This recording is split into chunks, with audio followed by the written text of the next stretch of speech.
All right. On that note, feel free to change your Zoom name or turn your camera off at any time, whatever you need to do to feel comfortable on the call. And with that, let me rearrange my screen a little bit so I can see who's in the room so I'm not talking to myself. There we go. All right. Welcome, everyone. My name is Casey. I use she, they pronouns, and I am the policy analyst for Detroit Disability Power. A quick visual description: I am a mid-20s femme presenting person with short, dark, curly brown hair. I'm wearing a gray sweater, some hoop earrings, and you can see the kitchen behind me where there's some cooking going on. And before we get started, we're going to run through an access check. Rami's going to pop a new slide up on screen. All right. So the slide says creating access together. The beginning portion of this event will be recorded, as I mentioned. A note for everyone to please stay on mute when you're not speaking to minimize background noise. On top of that, please wait until someone is done talking to speak. And if you do come off mute, please state your name each time so that we can capture that in the transcript.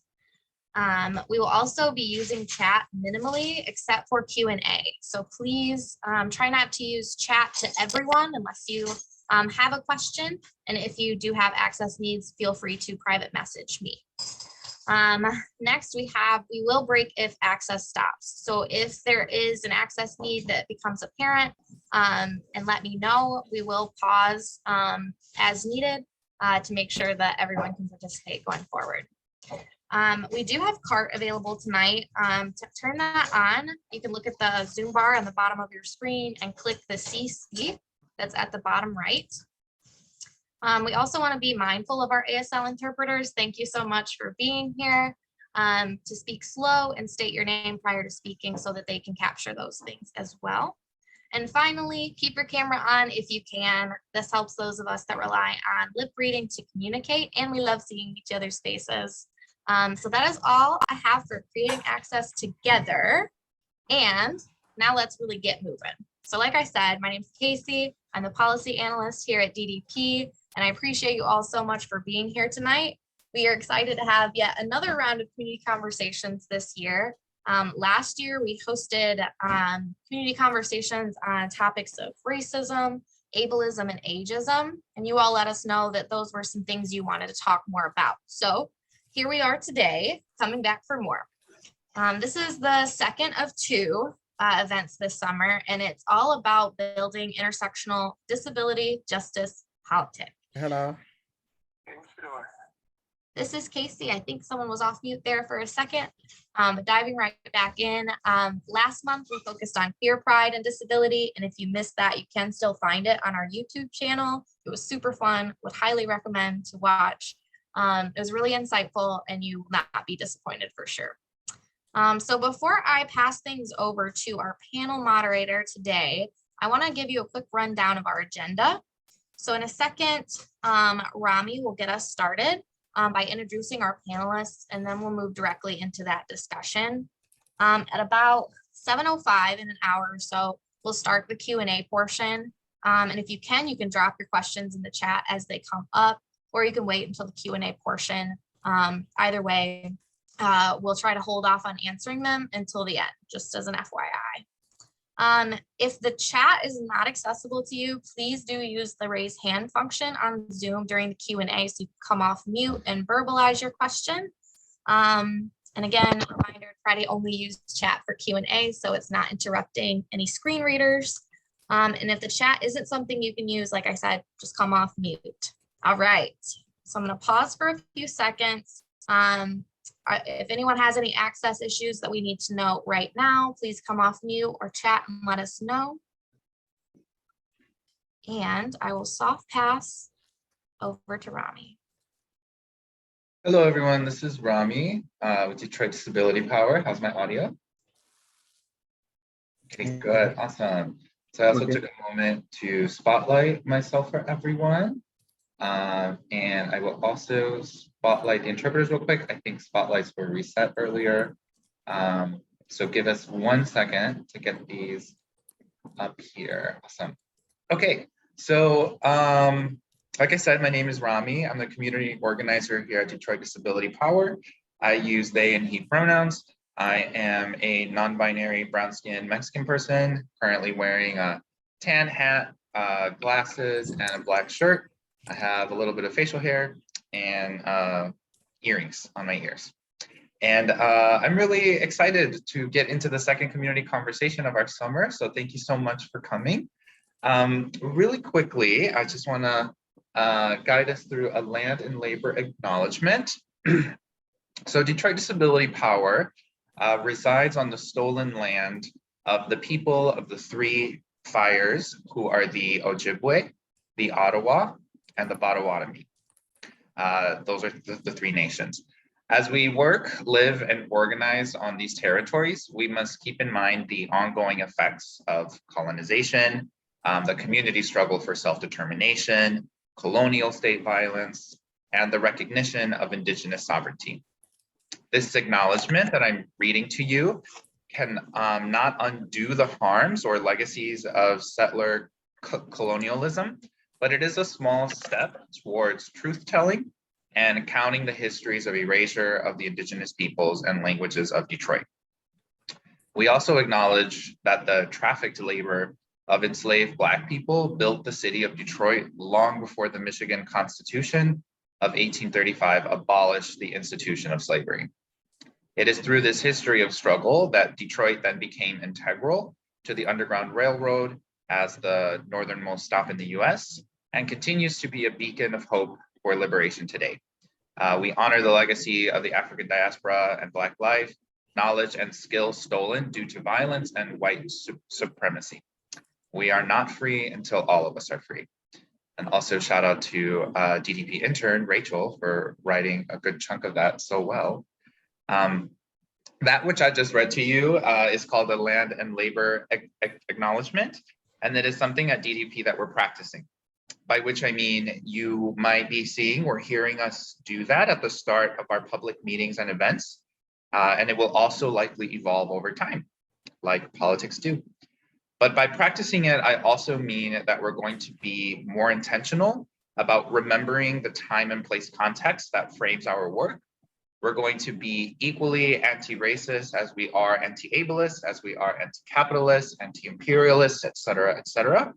In other words, intersectional, but not just on paper or in conversation, but actually in practice. And that is what we're getting at with today's panel. In just a moment, we're going to be audience together to a panel that is here to show us how a firm political analysis can take us from passive theorizing to actual active organizing, to sustain action that changes systems. Especially, this panel is especially relevant at a time where virtue signaling is the trap of online fast activism. So we hope this panel will leave you with some additional clarity on where your anti-oppression journey is tangibly headed next. The values of transparency, rigor, community, and the passing down of the art of change making and organizing is what guides us in this chat tonight. So we look forward to the Q&A with you all during the moderated portion. But of course, if you have questions throughout our Hi, good panel. afternoon, Alpha. This is Elizabeth. Hi, Elizabeth and friends. Yeah, sorry if we mute you folks.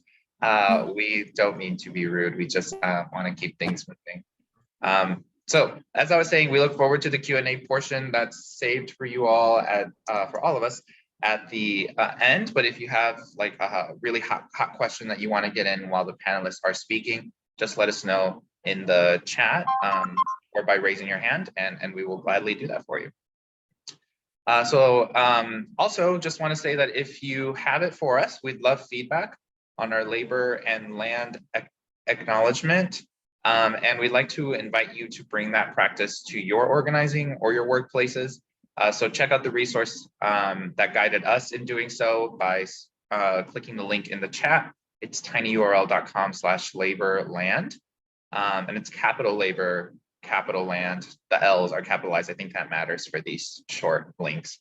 And you could also use my email, ramiro@detroitdisabilitypower.org, also in the chat, to give us any feedback that you might have on the comments that we shared up top here today.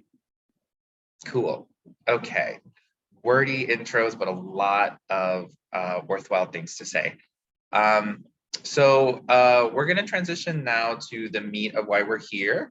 We're here to take on all the live genius of our three amazing panelists. So I'll give a brief introduction to them all. But first, I'm going to make sure that they are spotlit really quick. That way you folks that are using your screens can see. Looking for Jason.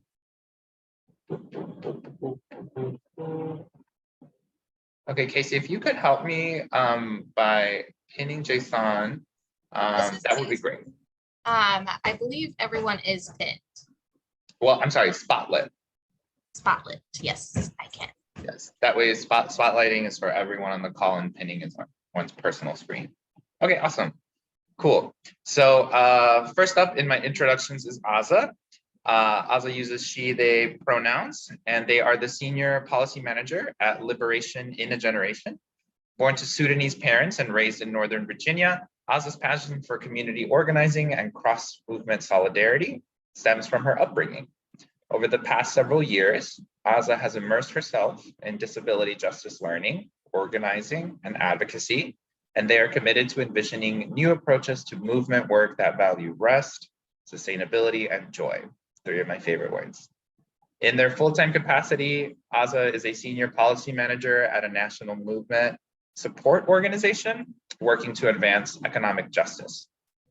Previously, Aza worked in senior research and advocacy roles within the progressive policy space, working on issues spanning disability, carceral surveillance, poverty, and economic security. In addition to their full-time work, Aza serves as an advisory committee member for the Center for Democracy and Technologies project on algorithmic fairness and disability rights. Oh, cool, that's awesome. And an advisory council member for Raising the Bar, Healthcare's Transforming Role, which is a multi-year health equity project. Aza has also been involved in various local level community organizing projects and formations, including local public sector labor organizing efforts in Northern Virginia. Cool, so you're getting some perspectives from other parts of the country today. Up next, we have Jason, who uses he, him, his pronouns. Jason is a trusted social justice advocate, nonprofit and business leaders, an IDEA trailblazer, capital IDEA, with 20 years of experience developing and running programs.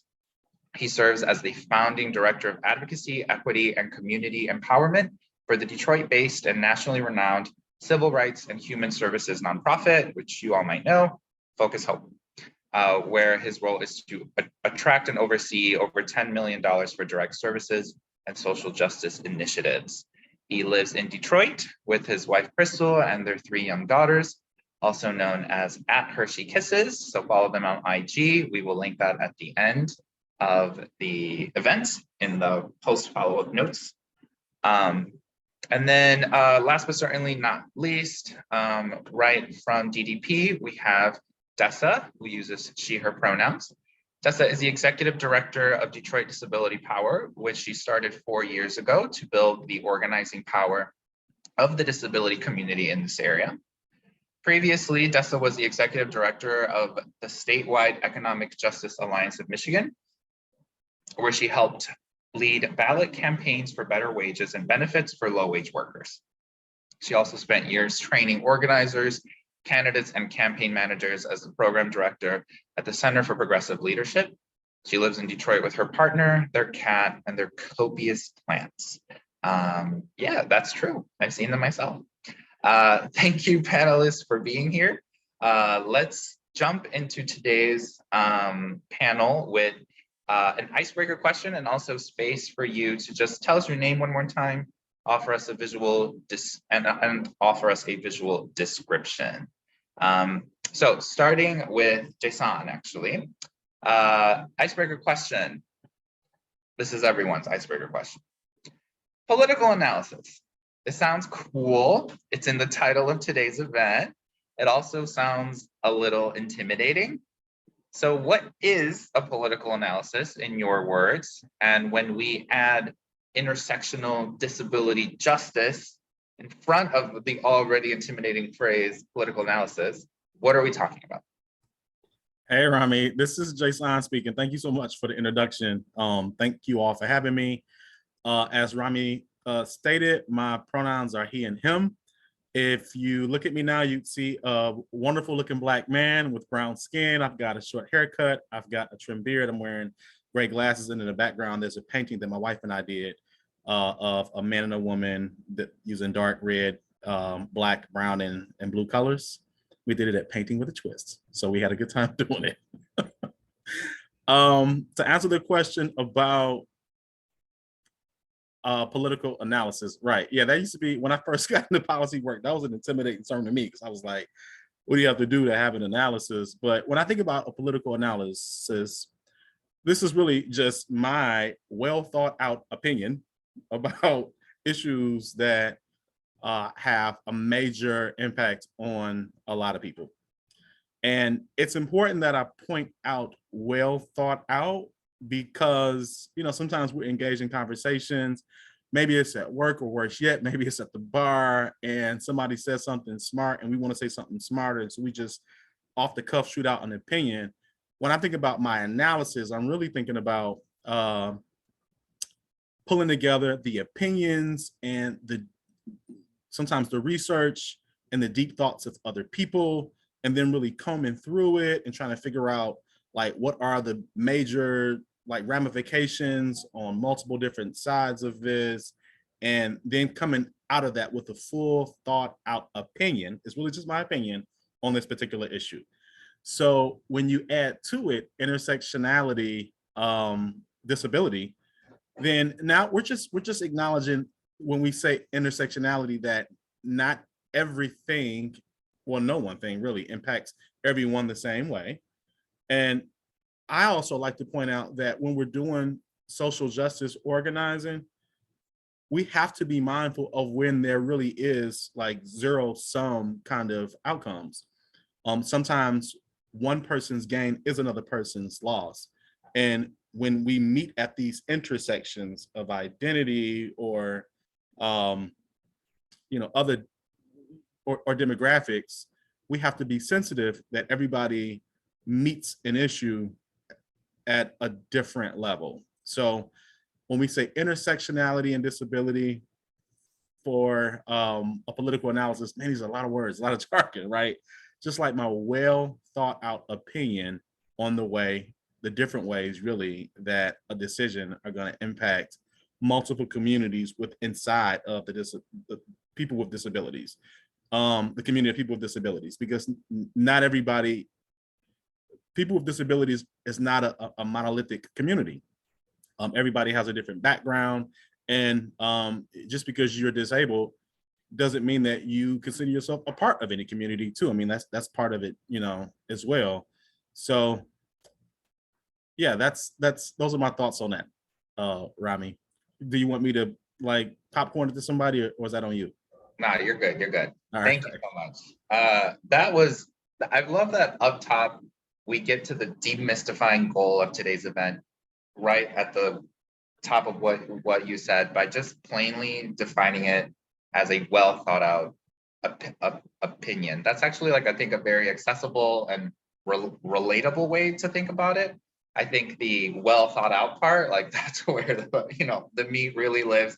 I mean, you mentioned, like research and talking to other people, because there's a communal part about having a shared political analysis. And maybe Dessa, who's I'm going to ask next, can tell us a little bit more about maybe like the implications of sharing this. But yeah, it's the things that we reckon with in a world where we're getting a ton of information and a ton of other people's opinions like constantly thrown at us. It's that process of sifting through and getting it to that well thought out place. So I really appreciate your insights. I think it framed the conversation.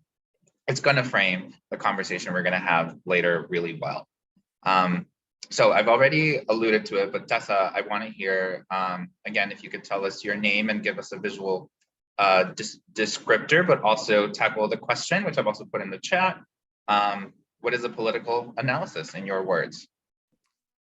Thank you. This is Dessa. Good evening, everyone. I'm so glad to see you. Thank you for being here. I am Dessa. I use she, her pronouns. I am a late 30s white woman with long blonde hair, sitting on my back porch, really just sweating my butt off, I'll tell you. It is hot here, but I'm glad to be outside and I'm glad to be here with you. When I think about political analysis, I really think about taking our observations and experiences as a person in our body in this world and thinking about it with the systems lens, meaning like, how is this thing that I'm experiencing, or how is this thing I'm witnessing, not just my thing, but part of this thing that's bigger than me? How do I fit into this, this bigger community or this bigger world?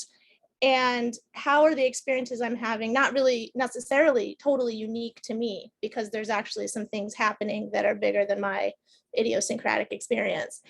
And then kind of taking that observation and those experiences and studying it and talking to more people who are similar to me, people who are different than me. And through those conversations and through that study, along with the observation and experience, really developing an understanding of what that bigger thing is, what those systems are and how they operate. And as a quick example, when I look around, and I see people in my family working hard, working full time, maybe working multiple jobs and still not being able to pay their bills. And then I also look around and I start to notice that there are people that have like way more money than they could ever use, but a vast majority of people don't actually have enough money. I have to start asking myself why. And then I have to ask myself why again and again. And as I like learn a little more, I'm like, but why, but why, but why? And eventually this why leads me to understand, not surprisingly to most of you, that our economy exploits workers for profit, especially marginalized workers, right? So disabled people, people of color, women, trans people, immigrants, right? Like we know once we start understanding these systems and we start seeing the patterns, we start actually being able to predict often who will be harmed by things, because we're mostly the people always harmed by things. And this is part of my political analysis, is having a systems understanding of oppression. So naming white supremacy and patriarchy and ableism, that's part of my political analysis. There are people with very different worldviews that do not name those things as part of their political analysis, right? And so this goes back to Jason's piece about it being an opinion.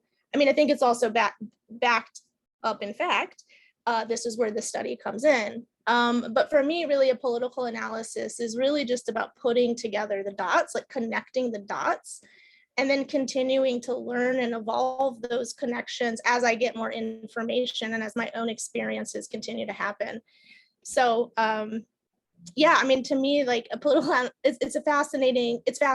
I mean, I obviously do this work, and so it's not surprising that I find it interesting, but there's so much there that helps explain the world and the way the world works in a way that leads me to the conclusion that people deserve better than what most of us are getting. And so that's part of the power of a political analysis, is it can also give you some direction to be like, hey, how do we make stuff better for people?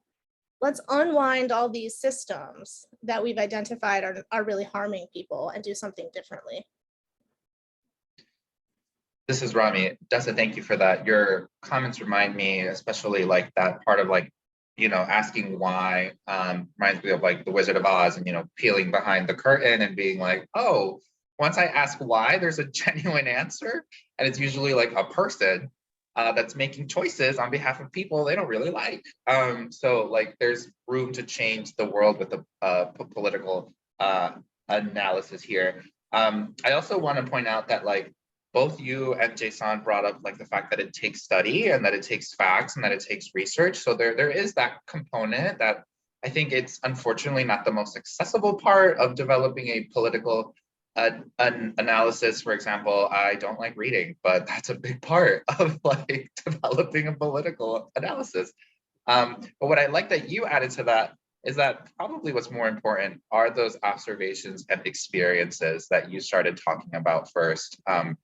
Not just, what has already been added to like a book, but also like literally the lived experience, the feelings you're having in your body, especially when you're like interacting with government or a public sector, or even if you're just out in public, right? Like these are all like created spaces and they they make us feel different ways, different things. And that's another big part of developing a political an analysis, especially with what you said about like connecting it with other people. I think a lot of us have an example of a personal story where we go like, oh, I'm not alone in this. And that's really generative of like community organizing from what I've seen. Okay, so we're gonna pivot to Aza next, who is also gonna tell us their name one more time, which I just said, but also offer a visual description and also get at the question about what. Casey, 1 second, Rami. We lost some of our spotlights, so just give me 1 second. Okay, this is Rami. Thank you for that. I did notice that. I will help you. Thank you.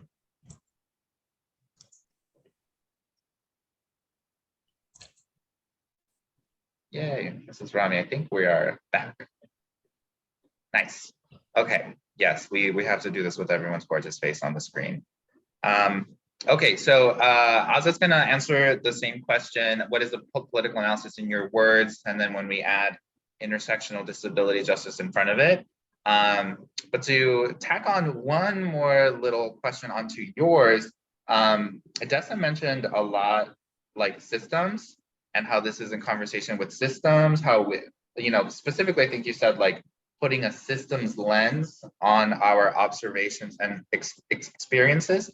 So maybe not everyone has a clear sense of what that means. So Aza, maybe if in your answer, you can also guide us to understand like what this system lens thing Dessa brought up is even about. Thank you. This is Aza. I use she, they pronouns. I'm a late 20s Black femme presenting person calling from my makeshift home office. I'm wearing a light colored blouse and a turban and a pair of my favorite green multicolored earrings. And when I think about what a political analysis is and what a political framework is, I think the place to start is actually just breaking down what we mean by politics, first and foremost. And I think if we understand politics to be fundamentally about power, who has it and how they wield it, who doesn't have it and why, if we understand it as simply about who gets what and when, then we can start to kind of demystify and better understand what the sorts of systems and structures that Dessa and Jason referred to already are and how they operate to either confer power to some groups and withhold it from others. And so when we talk about that within the context of applying an intersectional disability justice framework to understanding power distribution and how power is organized in our country, it calls on us to do a few things. One, when it comes to intersectionality, it's really important to understand that it's not simply a matter of a combination or like a sum of its parts, like you just list off your different identities and then you're like, okay, this is like what the total, this is kind of the sum total of what my experiences are. That framework exists specifically to show and demonstrate how people who live at the nexus of multiple forms of marginalized identities experience a form of oppression that is more acute, it is compounded, and it is fundamentally different. So as an example, Kimberly Crenshaw, the attorney who coined the term, was specifically looking at the experiences of Black women in a workplace setting where when they were organizing, because they were facing particular forms of violence in that workplace, they were not able to get the support they needed because the courts were like, well, the oppression doesn't look like what Black men at that factory were facing, and it doesn't look like what white women were facing. So clearly you don't have a gender or a race claim. and they had to organize within an environment that didn't recognize that Black women faced compounded and intensified oppression. And that framework has been expanded and built upon, which is kind of speaks to that point about learning and reading, but also learning as part of being in a community and being in struggle with one another. And through that process, intersectionality as a framework gets applied to other forms of marginalization and capturing the unique experiences of multiply marginalized folks. So for disabled people, for Black, queer, and trans disabled people, for Black, queer, and trans incarcerated and migrant disabled folks, each of those experiences results in a different level of vulnerability and a different relationship to power and their ability to wield it, right? And so when I think about what this means in terms of how I like to move through my own work, how I approach my own work, it is about being firmly and deeply rooted in an understanding of the legacies of resistance that we are basing our own struggle and work in. And it's about thinking ahead to the generations that will come after us. And what are the structures and systems that are in place today that seek to disempower us? And what tools do we have now? What forms of solidarity can we practice today that will enable us to actually build power in our communities and transform our conditions? Oof, this is Rami. That was a perfect way to cap off, I think, that icebreaker question. So as a thank you, I really appreciate so many things that I want to just make salient for the group that so we carry forward. One, like I like that we shifted our attention from like the phrase political analysis to focus on that political part. And thank you for just really stripping that down to like political means politics. What are politics? And getting us into that conversation about power. Because I think there might be a time in our lives when maybe the word politics only rings as like left, right, or blue, red, or these other like really limited ways of thinking about the distribution of power. So as we move forward, I hope that audience members understand that like we're here to talk about political analysis far beyond like electoral work, far beyond like liberal or conservative or any sort of binary. We're calling everything and everyone into question, right? On both sides of those spectrums and outside of them. I also really like that we are like, how do I want to say this? Like the way that you have just set the tone around the way we're going to talk about intersectionality, I think is really, really useful. And I want to say timely, but like it should have been from the onset. But unfortunately, words like intersectionality are co-opted as they become popular and their definition gets a little bit watered down. And I've often seen intersectionality used in like awkward ways that clearly demonstrate our community doesn't fully understand what it means. For example, people saying things like, I'm an intersectional person, meaning like I'm multiply marginalized, and like we're all like intersectional, like we all have different privileges and disprivileges that are constantly intersecting. But what I appreciate especially that you remind us of is that at the onset of that school of thought, really, because it's more than just like one word that Dr. Crenshaw set us on, it wasn't about like fractionalizing your experience. It wasn't about like neatly dissecting it to put like, okay, I experienced this because I'm disabled and this because I'm brown. It's like, no, there's actually a third unique experience that is unlike a white person's or a non-disabled person experiences in this system that has its own specificities and histories. So I really appreciate you for taking us there in the way that we talk about intersectionality moving forward. Thank you all so much. I think the ice has been significantly broken, so we're going to move into our official first question with Jason. So this question is to get all of you and all of you's input on it. So I do want to hear from everyone on this one.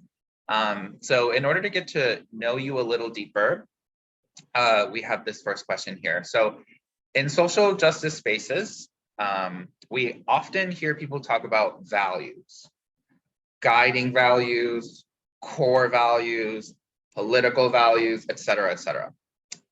Most people in this room are probably people who have come across words that usually follow those value phrases, like our values are integrity, equity, justice, community, compassion. But what does all that really mean? What's behind the scenes of finding and sticking to a set of values that aren't just like platitudes?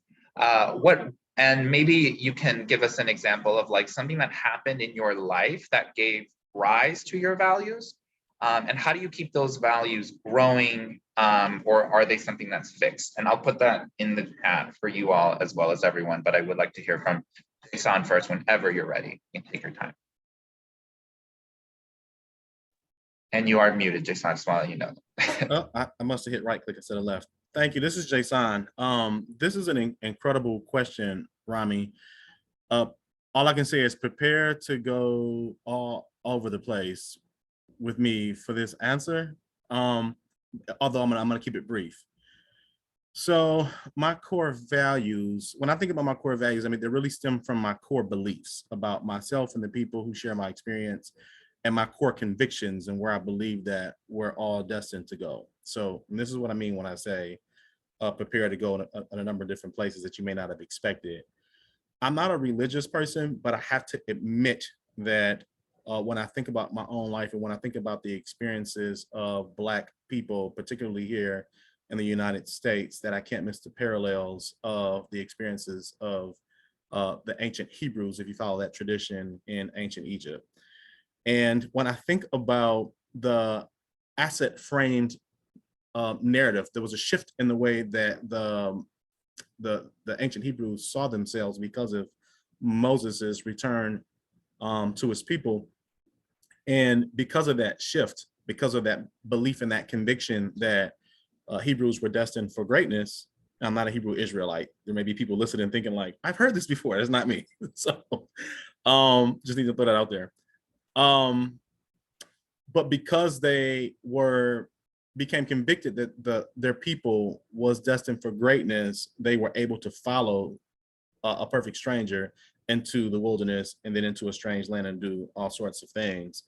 And because of it, they helped to lay the foundation for much of the modern world that, you know, we pattern ourselves off of the models that they set through for faith and for civilization, and have made immense contributions to where we are today.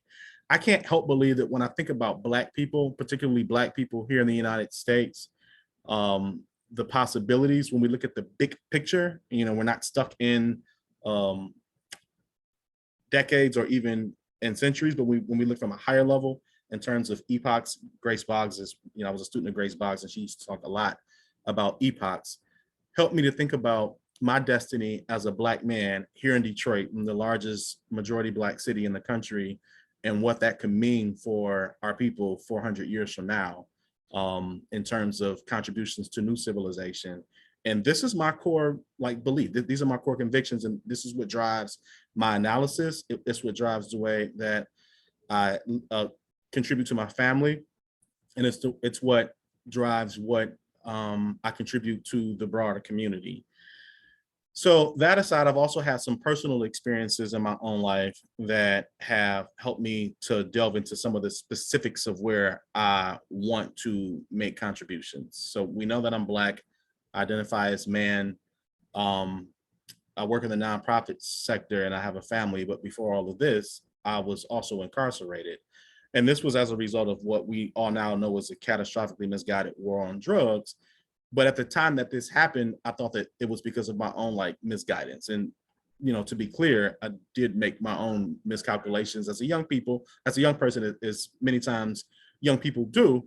But that experience informs my understanding of the lasting impacts of bad policy on good people and good communities.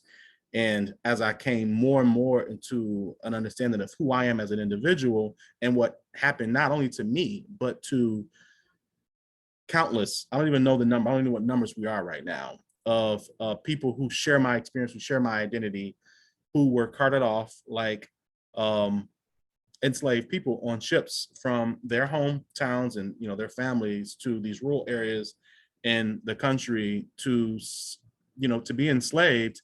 And I think about the economic devastation and the social devastation and the health devastation this is done to my own family and to families like mine. This, it's like one of the most outward facing markers for me of continued enslavement. And for me, slavery is historically the foundation and a launch pad of real liberation movements. So this is the thinking and this is the understanding that I carry into all my organizing work and into my family life. These are the core, but so to put them in words, community, liberation, these are my core values, but my core beliefs and my core convictions about my people are what inform those values. This is Rami. Thank you so much, Jason. I love that you wrapped it up in that way where you abbreviated everything I just said in these are my core values. It's community, it's liberation, but we saw and heard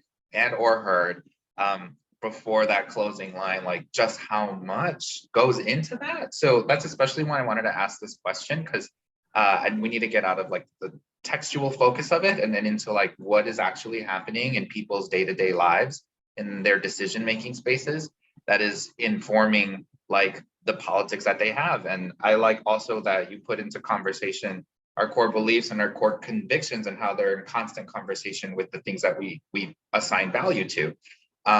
You and Aza both are also getting, and Aza, I'm going to go to you next, are getting at this temporal solidarity. You both have brought up examples in which you're pointing us towards the past to say we have to be rooted in our histories and know where we came from, but you're also taking it further. And I mean, Jason, you literally said, I'm literally considering 400 years in the future, what's going to be going down there. And that's really awesome. And I don't know if that's something that we're born with and get taught out of, or something that good people teach into us, but I think part of a political analysis is understanding that you're within a context of what's been and also what's coming. So there is no apolitical stance. There is no one that doesn't have a political analysis. There's only someone who doesn't know they have a political analysis. Okay, so moving on to Aza, same question. What does all this really mean when we talk about guiding values, core values, political values, and maybe what's a moment in your life or moments that made salient your current set of values, and also how do you tend to those values to make sure they're aligned with who you are and what you need? This is Aza. When you asked this question, immediately it reminded me of a quote from Mariam Kaba, and I'll just type her name in the chat. But Mariam Kaba is an abolitionist, organizer, and educator, and something she says often is the task before us is to shrink the gap between our values and our actions. And that is essentially what I am trying to do and what I am trying to do in community with my comrades and fellow organizers. And I think for me, my story honestly is winding and I'm still trying to understand it. But I will say and name that my parents are immigrants from Sudan. We grew up in a low income, predominantly East African immigrant community in Northern Virginia, where I still live. My politics growing up in a context where we didn't have what we needed, where I wasn't represented, didn't have community, where my parents didn't speak the language, and I was trying to translate official government documents for my mom at 7, which was very stressful. The kind of combination of those experiences meant that my politics were really just resentment, anger, and a lot of that anger was righteous, but it wasn't effectively channeled. It was just anger because it was focused on what my experiences were, right? What my needs and what my family's needs were. And as I grew and I started moving into different kind of spaces and formations, it was my first kind of taste of why intersectionality is so urgent, because I was like, okay, I'm going to be in this immigrant justice space, and quickly learned that there wasn't a lot of room for Black immigrant voices in that particular space. Then as I kind of shifted into some more economic justice work, I found myself constantly being like, you're leaving out disabled people, you are leaving out migrants, you're leaving out incarcerated folks. And so I kind of was moving from place to place in desperate search of a political home and an analysis and a framework that would speak to the totality of my experiences and other people who were also having trouble finding that kind of intersectional framework that would ground them. And as I like grew and moved through that own personal growth and process, the way that I arrived at the set of values I have today is in community and in struggle. It was in conversations with folks who were challenging me, who were pushing me, who forced me to see beyond just what my experiences and my community's experiences were, but how that fit into a set of systems and structures that were impacting people in ways that maybe were familiar, but not exactly the same, and that was important. And I had an obligation to learn and to bear witness. And so that was when I was pushed and called in and called out and reminded that there's no liberation on stolen land. So how is my work decolonial? That was when I was called in and reminded that even though I am the child of immigrants, I'm organizing within the imperial core. What are my obligations to my siblings beyond these borders, right? And with each of those sets of conversations, I was refining this framework. And through that, really, I think, developed an understanding of a liberatory practice that is fundamentally and necessarily community-based and communal. There's no liberation individually. Like, that doesn't make sense. It's a contradiction inherently. And the last thing I'll say to that point as well is just some of the most important values have been ones that folks here taught me. Dessa knows I say this in every single space that I'm in because she told it to me once 3 years ago and it literally transformed my life. But she said, how we do the work is the work. And that's it. That's like the whole game, right? We talk about liberation as though it's a destination we need to arrive at. And that's not true. We are working towards a liberatory future, right? We're working towards that future of liberation, but right now, in how we are in relationship with each other, how we show up in community with one another, how we practice radical solidarity with one another, each of those is an experiment in liberation today. And it takes a million experiments. It takes a million different tactics, but each of those are liberatory experiments happening today. And if we move through the world understanding that and taking very seriously our obligation to practice today the liberatory future we're building, then we actually create conditions for transformation. And so this is why I uplift things like sustainability, a core disability justice tenet, and why that is also so linked to practices of joy, of rest. Like, we can't do the work in extractive ways. And I will name very honestly, in the racial justice spaces I was part of growing up, there was an expectation that we gave our entire selves to movement. And I was fully bought into that and just thought I would give it all and then burn out and be done by like 40. That's absurd. And there's so much wisdom in our communities that tells us that if we don't do the work in ways that honor our body minds, we're not doing something liberatory. We're oppressing each other and ourselves through an ableist mindset and politic. So practicing liberation in our relationships with each other now is the kind of anchor, as is Dessa's extremely wise words, that how we do the work is the work.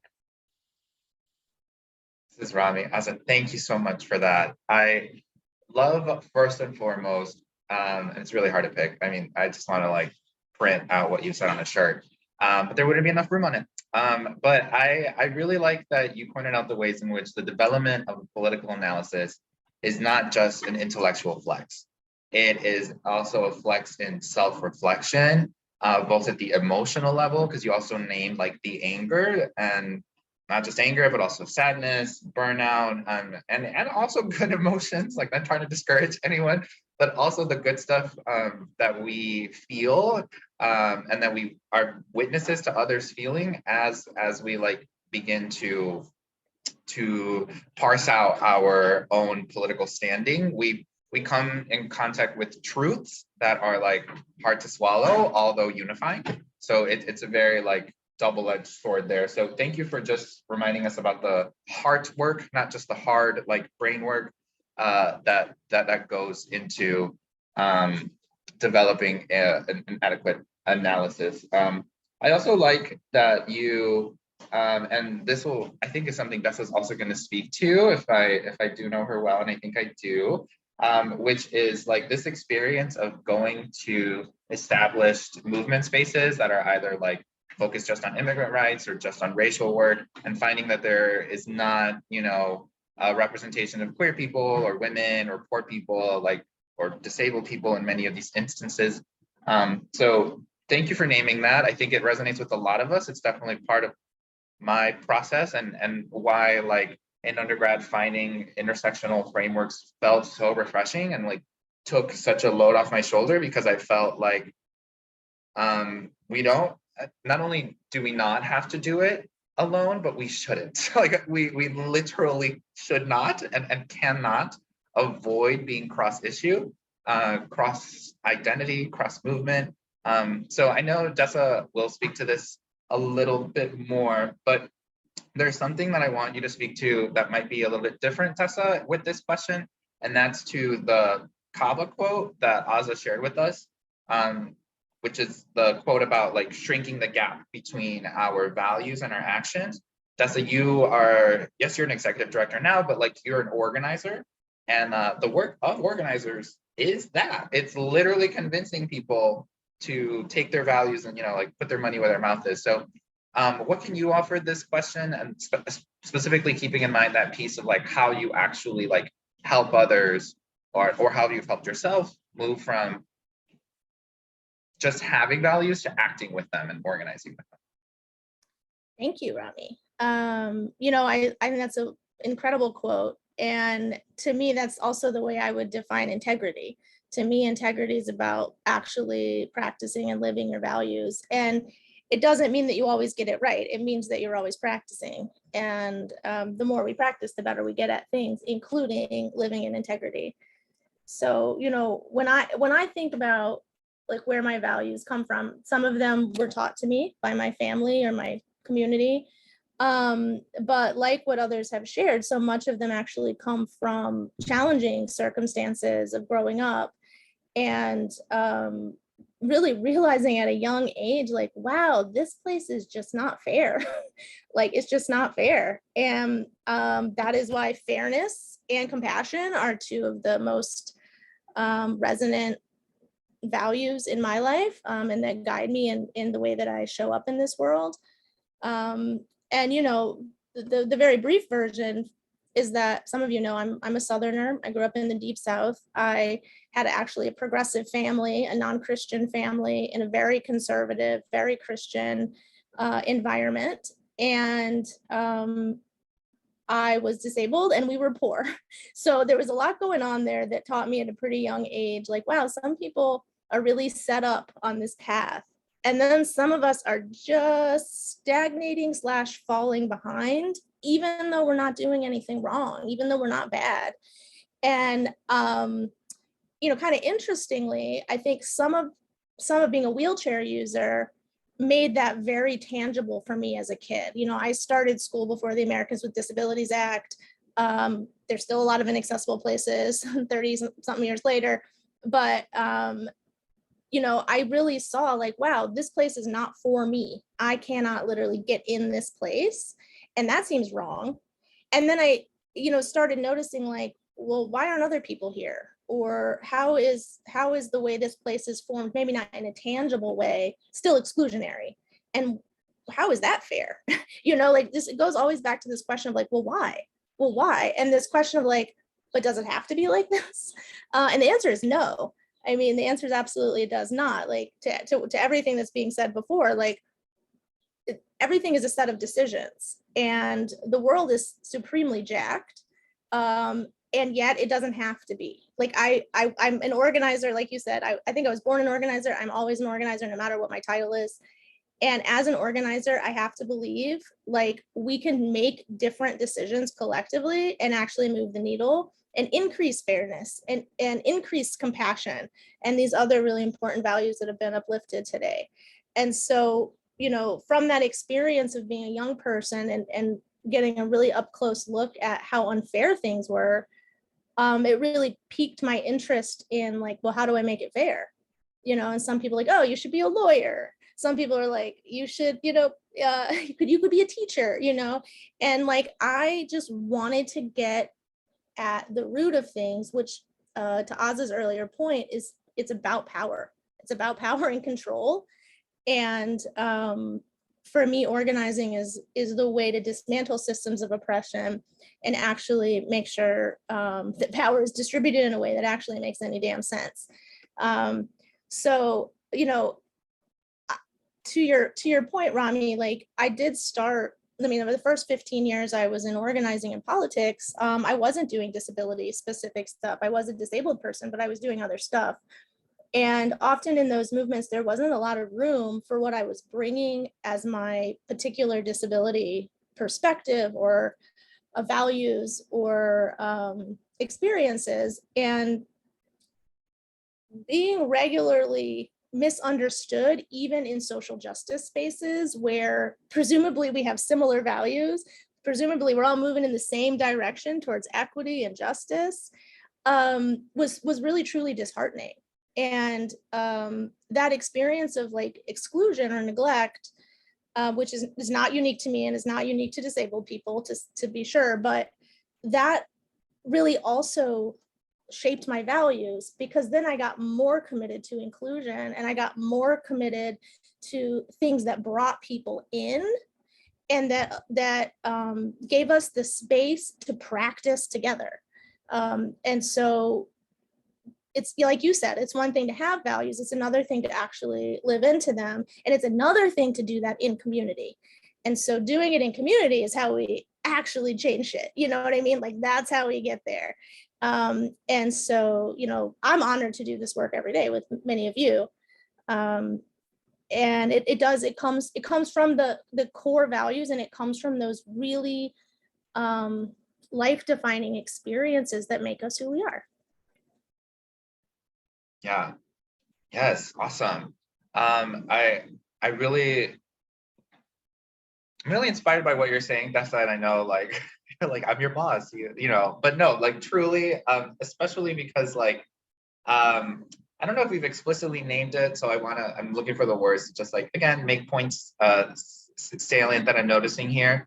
And that's about the fact that like the political analysis cannot exist like alone, like it's constantly in conversation with those around you. So it takes an element of like, putting yourself out there and taking the risk of like interacting with your communities and your neighbors and the people around you, and not just like identity. Maybe affinity isn't like the best way to like proceed with really like issue-based things that affect so many of us in different ways. A couple other things that you said that I appreciate as someone that comes from a youth organizing background is the ways in which not only we get a political analysis from our families, whether they're called that or not, and also the ways in which like children and teens are so primed to notice unfairness and really good at like naming it and being like, that's unfair. And like, that's like a fifth grader's favorite word from my like experience as a youth organizer. They love pointing out when, someone's not sharing or when someone has taken too long on a thing. And it's like, so, we come with a sort of wiring that almost like makes us primed to be like really collaborative, and it's in this like, I guess, process of growing up that some of us lose it because of so many other things that we're not even going to get into it. But I just wanted to say how much I like that. And I also really want to quickly uplift something that came in the private chat. Member Marguerite just had some comments in regards to some of the things you all were saying, I think a little bit earlier, but just Marguerite says, and Marguerite is like a very respected disabled rights activist in Detroit. So thank you for being here, Marguerite. We always love having you. She says, there are no wrong, right answers, learning from each other without criticizing each other, respecting how we all say it. Thank you, Marguerite. Like, we definitely hold that true here. That's, I think, one thing the disability justice movement offers is like constantly trying to be accessible to new people joining the movement. And a lot of that, requires a guilt-free space to be, maybe not the most right or the most, wrong, and a place to like develop our political analysis safely. And speaking of the disability justice movement, I want to get into this next question. Is going to get us deeper into disability specific stuff, which definitely I think we're all here for.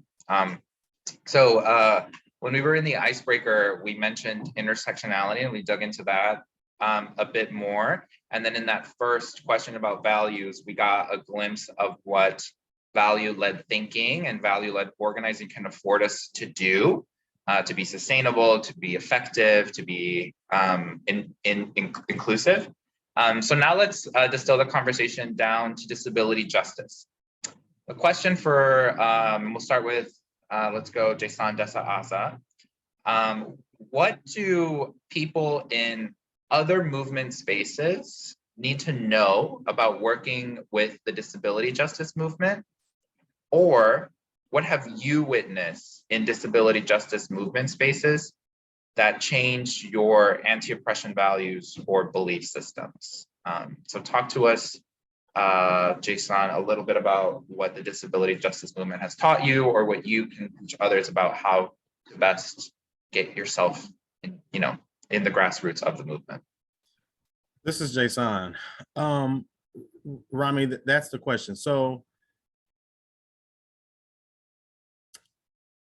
people who are working in other social justice movement spaces, I think what we all need to understand is like disabilities is not someone else, like someone out there. And we also think about disabilities from this deficit framework, broken people. And I can speak to this because when I initially started organizing, I've been formally asset-based organizing for about 15 plus years. But when I initially started organizing, I did it from within a prison range, and I was very much trying to like fix myself in what I thought was broken people, because this is what we have been conditioned to believe. But disability is a natural and inevitable part of life. And so I talk about myself as someone who had never considered himself as somebody with disabilities. But as I think back and as I learn more about disabilities and how people are impacted by it, and the way I was impacted as a 15-year-old, having experienced my first panic attack without having any understanding of what that was, and then spiraling into a debilitating panic disorder, never got it diagnosed. I didn't know what was wrong with me. Just imagine a 15-year-old kid having an experience with marijuana and thinking that like, this is horrible. And 2 or 3 days later, same experience with no marijuana. I thought that I was like broken and something was wrong with me for life. I screwed something up. I shouldn't have done it, which spiraled into a long bout of anxiety and depression. Like I couldn't function. I felt like I was coming apart at the seams. I couldn't be in public. And then there's always that fear that something is going to happen to me again. I'm losing my mind. And this is prevalent. Like this is something that, people don't plan for. I tell a story about how my twin brother, when we were 21, and I'm a 42-year-old man now, which we're 42. But when my twin brother and I were 21 years old, he was walking by a bar with who is now my wife, who grew up with us. And a man came outside of the bar, shot him in the back, and my twin brother's been a wheelchair user for 21 years. And people just tend to see that as like, oh, that's something that happened to somebody. It's like, not me. And when we think about the world that we've erected around disabilities, we think that people with disabilities are like the problem. Like somehow you have to fix yourself, or, you know. But I try to remind folks that, you know, this is an inevitable part of life. We all age, you know, we may not all get old, but we all age. And with age, most of us experience declines in our hearing and in our eyesight and our mobility and our own thinking. Yet we build a world around us that is not conducive to our own accessibility and the accessibility of the folks that we care about. And so I think the main thing that I would have people in social justice organizing spaces know is that, like, this is all of us, and we're building the world, the wrong kind of world. It's really counterintuitive. You can't really do equity or justice work without doing accessibility work. This is Rami. Thank you, Jason. You really hit a lot of like really good points there, especially about the complexities of, or maybe pitfalls of the English language, like anything, dissatisfied, disillusioned. Like we unfortunately associate disability like with that category of words, which is like, again, an unfortunate function of the English language.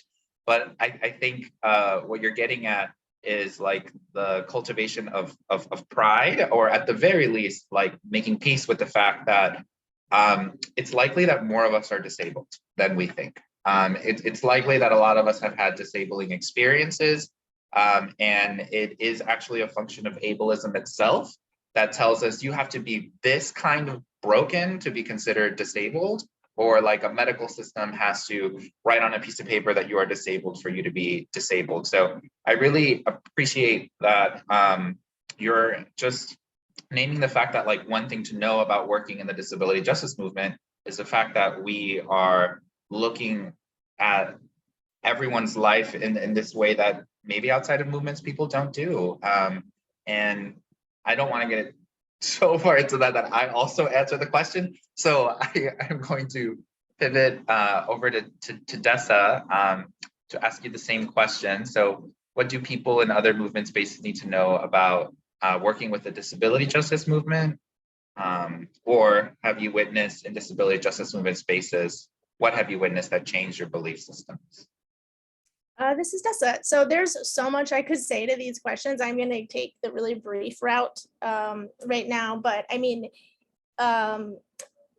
partly what people need to know is that we're value added, and that is a direct pushback on the sense of this deficit narrative that Jason's talking about. This feeling that a lot of people have that we don't bring much, or that what we bring isn't worth it because of what might have to adapt or change with our presence. And I think that's inaccurate. In fact, I think we have like really powerful insights and perspectives that are needed for a holistic approach to social change if we're actually serious about getting it right, as in building a world that actually works for everyone. You can't leave people out of that. You can't marginalize people in the pursuit of liberation. That makes no sense. And in addition to just being values aligned, I mean, I think disabled people have the potential, and this is something I think about every day in the work of Detroit Disability Power, is how disabled people can make movements stronger. We can make our perspectives can make policies more holistic, and we can make solutions actually just more workable, because we're bringing, we're bringing all that we're bringing, meaning like we're bringing the experiences of falling through the cracks a lot. Well, if you fall through the cracks a lot, you know where the cracks are, and you probably have an idea of like how to get rid of that crack and create a better thing to navigate than something full of holes, right? And so that's kind of a very brief version of what I think people need to know, and this really just flipping the script on the deficit narrative and understanding that our struggle actually also brings us a lot of wisdom. And I think, there's so much I've learned from disability justice spaces, and I learn more every day. But to me, the most revolutionary thing is a commitment to practicing being more human, just being more fully human, acknowledging, yes, I have a body, I have a mind, it requires care. It requires community, actually. And it requires, infrastructure and policies that allow me to live and allow me to thrive. This body actually matters, right? I'm not just, I'm not just a thinking thing. I'm actually an actual real 3D multidimensional human being with needs. And acknowledging the body, I think, and the mind is a really, really powerful way to push back on systems of oppression. And this kind of goes back to the political analysis. So when we think about what white supremacy and patriarchy and ableism demand of us, it demands us to produce, work, put ourselves and our families second constantly. I mean, that's what those systems are demanding. And I really think that disabled people can be like the spoke in the wheel of that. Like, I want to break that. And I actually think that disabled people, specifically multiply marginalized disabled people, have the exact ingredients to help break that system that is dependent on exploiting humans, specifically human body and minds. And so, I think this is an amazing contribution to movement spaces if we can get really powerful with it, and if we can be organizing, and if we can be in solidarity across movements to understand that the thing that we might bring as disabled people is actually part of the strategy to getting towards liberation. It's not a distraction. It's not it's not some tributary. It is actually part of that road. This is Rami. I think you just expanded on really well with the short phrase that Aja shared earlier, how we do the work is the work. I think you just really, especially in that last part of what you said, crystallized some of like the importance in that. So I also agree and think that like disabled people are changing movements on a meta level, especially because Aza mentioned like burnout culture being something seemingly like integral to the way that we do, especially social justice work. I mean, really any work, like corporates also burn out, like, public sectors also burn out heavy, healthcare, burnout capital, right? So like we as disabled folks, I think really have that opportunity to be like, look, we've been telling y'all this stuff has been broken for a really long time. We have receipts of where it's broken. We have photos of where it's broken. We have literally been amassing a data and like emotional like record of all the ways we've been failed.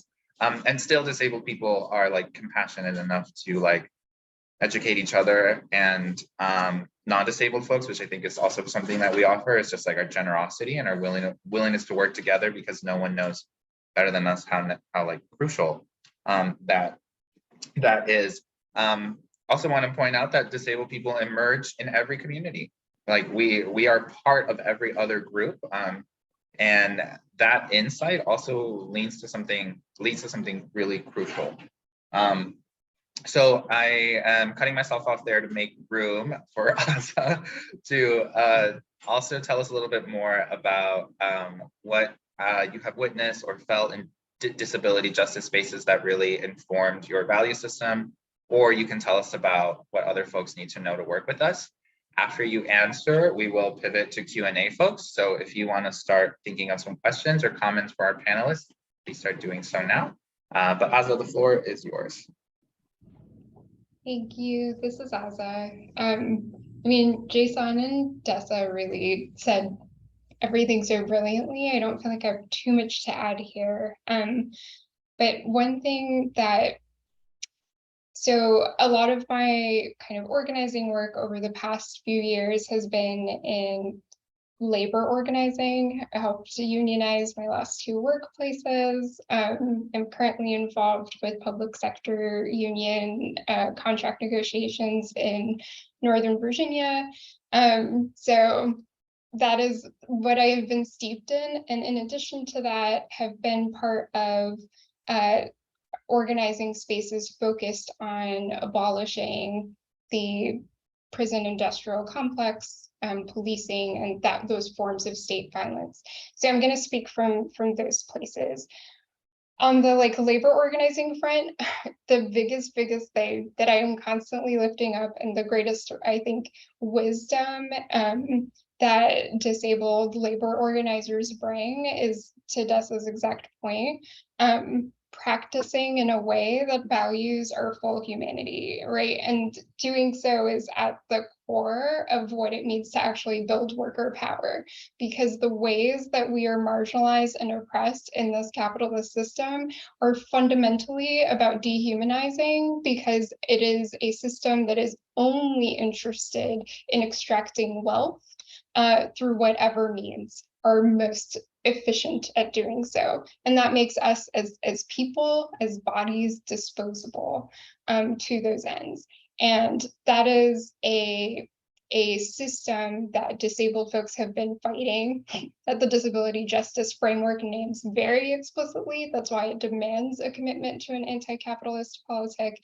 And so much of the work I've been doing and do still is about pushing for a more intentional engagement of disability justice and centering of disability justice rooted labor organizers in these kind of broader conversations we're all having with what we have all been referring to as our hot labor summer, as folks are organizing and striking, and we love it and love to see it.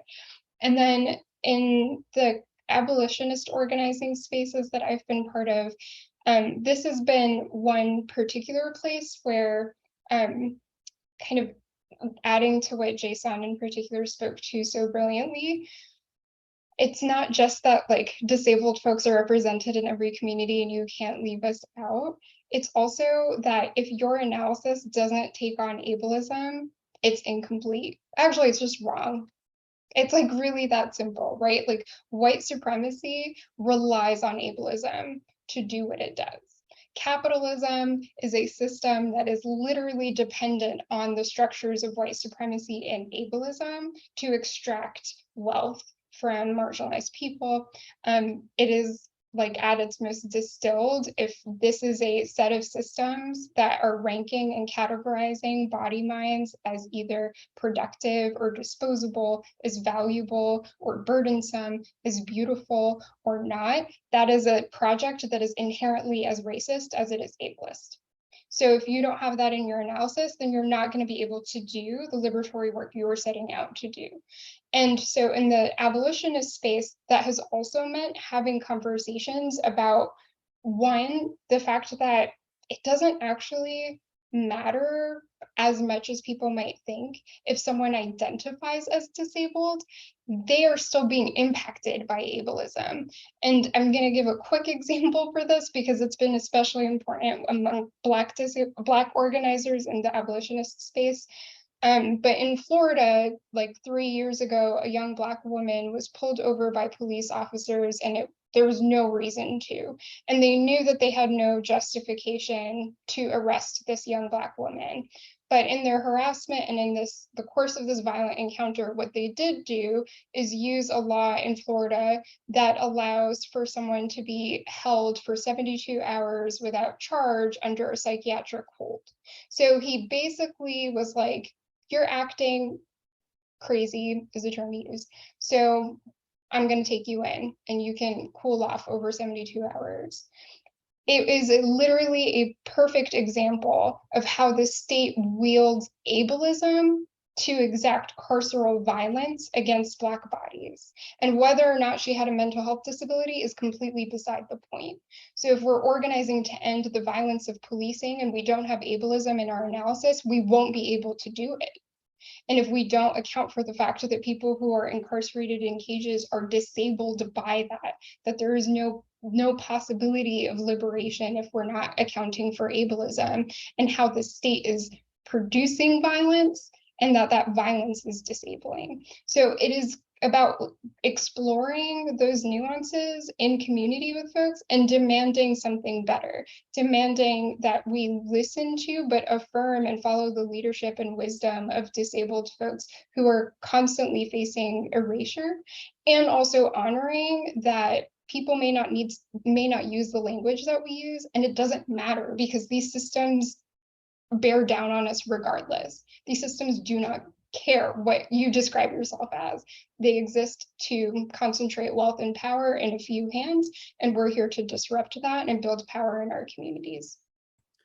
This is Jason. Rami, I know you opened it up for questions. I just wanted to like reiterate what I just heard Aza say about disabling conditions. We didn't even really talk about that. And that's like firmly within my analysis of my thinking. It's that if you're not confronting ableism, then you're not even paying attention to disabling conditions like mass incarceration, poverty in general, and what this does to communities to disable people. This is Rami. Yeah, thank you for bringing, even though it's at the 11th hour, I think we should give it a little bit more room. This realization that I think we're having as a collective body, maybe, you know, I won't say we are currently having, I think our activist ancestors were also noticing a lot of the same things, but you know, disability, pride and disability identity is complicated. Not only because of what Aza said, like not necessarily that word isn't accessible to everyone or relevant to everyone, even though they might be having disabling experiences, but it's also complicated because you want to be proud of who you are and what you're going through. And also sometimes you know that your disability came from like redlining, right? Like maybe your respiratory disability is a result of like the pollution in your city. So there are disabling systems, like Jason said, one of them being prison, the military is a disabling system. You know, the war on drugs, food, deserts, these are all like disabling systems. So thank you for getting at that a little bit more. If you have a question specifically about that, folks, now would be the time to ask our panelists. If you would like to come off mute, you are welcome to ask a question. Try to use the raise hand feature if possible. While we wait for folks to gather that, I do have some comments in the chat that I would like to just read out loud for access. One is a private chat, so I'm not sure if they would like me to read their name. So I'll keep it anonymous just because I'm not sure, but this person says, I love this panel so much. It gives me insight, bravo. I'm a young adult and joining this has taught me a lot and I can say my vocabulary has expanded, LOL. And Marguerite shares, growing up in the mid 60s and 70s, values are being raised in their cultures. As a person with disabilities, values can change as we become adults. As an elderly person with disabilities, learning from they're still learning from all ages. I was taught by my grandmother, whom say due to early medical issues, she pushed me to learn to do more for myself and others and also believe in change. Yeah, I think that's our species' superpower, our ability to change. And the commenter, Shamari, says, I can say her name. She was the one that extended love to you all, so I will read that. Christine says, this conversation also makes me think about people who may not have a diagnosis, but are self-medicating and then are targeted by the war on drugs. Oh my gosh, yes, Christine. And we're glad that it makes you think about that. You're seeing the same threats that we're seeing here. As we take the disability justice movement, which has a history of being white-led, non-disabled led, and also siloed by disability. So like wheelchair users organizing with wheelchair users, deaf folks organizing with deaf folks. We at Detroit Disability Power with panels like these and with members like you all are trying to really like blow the lid off of that and organize in a way that, you know, as you've heard from our panelists, we think will be more fruitful and sustainable. Panelists, do you have any questions for each other? This is Jason. Wait, Dessa, do you have a thought first? Mine's quick. I'm just wondering when Aza is going to be in charge of the world, because then, you know, not that one person should be in charge because that doesn't make any sense. But like at least in like a position of real authority. That's I'm just, when is my question. That's it. This is Aza. You're much too kind. I should not be in a position of authority. But honored that you would entrust me in that way.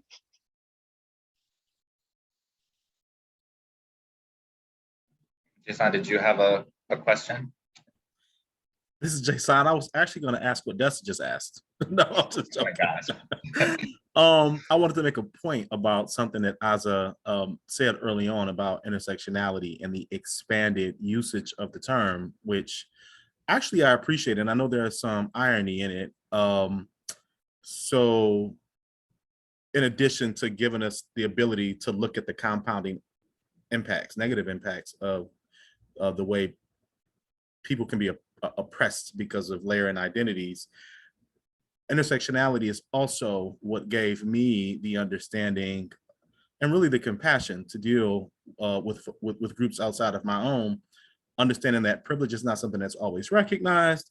I, as a Black man, because I identify as a Black man, it's very difficult to accept from somebody that I might have any privilege as a Black man who, grew up poor, who's been incarcerated like for a long time for something really stupid, over a decade of my life for something really, really dumb. To accept the fact that I might have privilege was very difficult for me, but raising 3 daughters and having a wife and working to empower an entire nation of Black people, and realizing that women are probably the most critical part of that, having to understand that there are certain parts of my identity that I benefit from having, and having the ability to step back, but also taking that and extending that understanding and that compassion to white folks who are working class and don't understand how, like, where's my privilege? Like, what privilege are you talking about?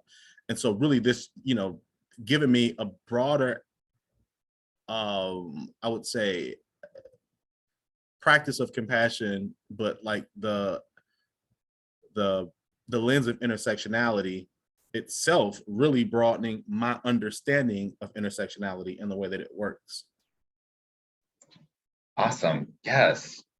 Like that, I think, is a really neat bow to the moderated portion. So I'm not gonna like confuse anyone by adding more to Jason's wisdom. I think it's like really solid as it stands, and I hope people continue to dig into a little bit more about how they've encountered the word intersectionality and how they can take that a little deeper. We are at 7:30. I'm going to ask for just 5 minutes of everyone's time to do some closing things, but I do want to honor a hand that we have raised with our member, Elaine Kolb. So Elaine, do you have one final quick question before I close out today's event? Well, it's more of a statement, I guess. Before they invented the concept of intersectionality, and I understand it has morphed a bit, it's just that many years ago, as a lesbian with multiple disabilities, I wrote a song called We Are Everyone before the passage of the ADA, which, by the way, we're coming up on the 32nd anniversary, and I was one of the people that got arrested to get it passed. And yet we're still fighting, a lot of the same battles, and yet the ones that are doing are involved in the struggle, we have evolved so much, and we are so much stronger, and we are so much more inclusive. So I would just like to applaud us, and especially thank the youthful energy. We need you. It's just that we also need to remember that our struggle to really be effective must be interracial, multicultural, intergenerational, gender fluid, and disability inclusive. And we are everyone. Elaine, thank you so much. This is Rami. Wow, you all are knocking the moderator job out the park. Thank you all. Elaine, you're getting a lot of love in the chat, as well as like from Zoom reactions. I don't know if you can see them, but there's a lot of hearts and poppers for you. So thank you so much for Elaine for that reminder, and for being here with us at events like these, always offering like just a really solid perspective of someone that was like on the ground actually doing the work, and doing it over a really long period of time. So you've seen a lot of changes and growth.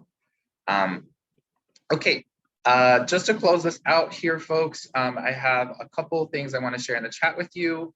The first up is ASA's Twitter, and also a link to a congressional report that they worked on. So we will be clear up top that the language is the most accessible, but ASA's Twitter is there with more info and like links and like communications and the dialogue with the public zeitgeist that might be more up your alley if that Medium article isn't, but do check it out. You'll get a glimpse into ASA's work a little bit more. Also, we have for Jason, crystalclear.com. That's crystal and clear with a K, and the clear is KLIR, which is where you can find out more about Jason's work. And as I mentioned earlier, there is that Instagram handle at Hershey Kisses. That's KISSIS, not the usual spelling. So please check that out to learn more about them. You know where to find Dessa. She's the executive director of DDP. So no link there. But I did want to invite you all, like if this pumped you up for some like meteor conversations, I suppose, tofu eater conversations, we will be having a 3-part organizer workshop where we will be diving far deeper into some of these themes. Each workshop is 2 hours. All 3 happen in August on a Tuesday, a Thursday, and then a Tuesday. The RSVP for that is below. You are some of the first to get news about these workshops, but they will be going out in member eBlast as well as the general eBlast, our Instagram. So there will be places for you to find it if this is a little too much linkage for you all. But we really hope to see you there. Like really, if the things that we talked about here sparked your interest and you want to slightly more classroom setting for it. I mean classroom in the best ways in terms of collaborative learning and like shared stuff, not in the worst ways of like homework.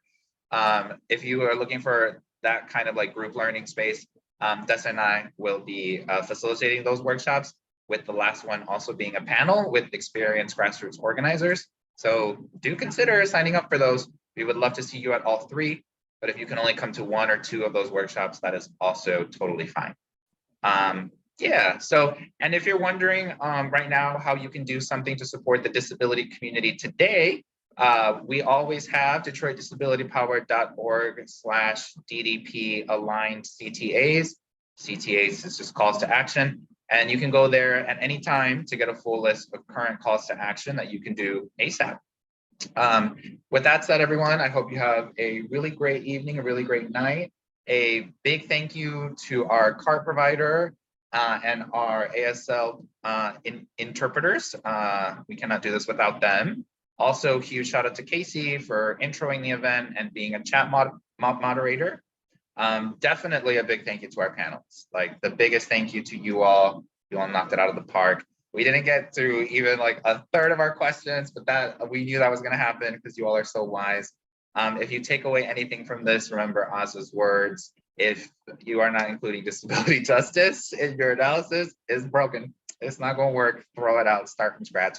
Call us, and we'll get you on the right path. Okay, everyone.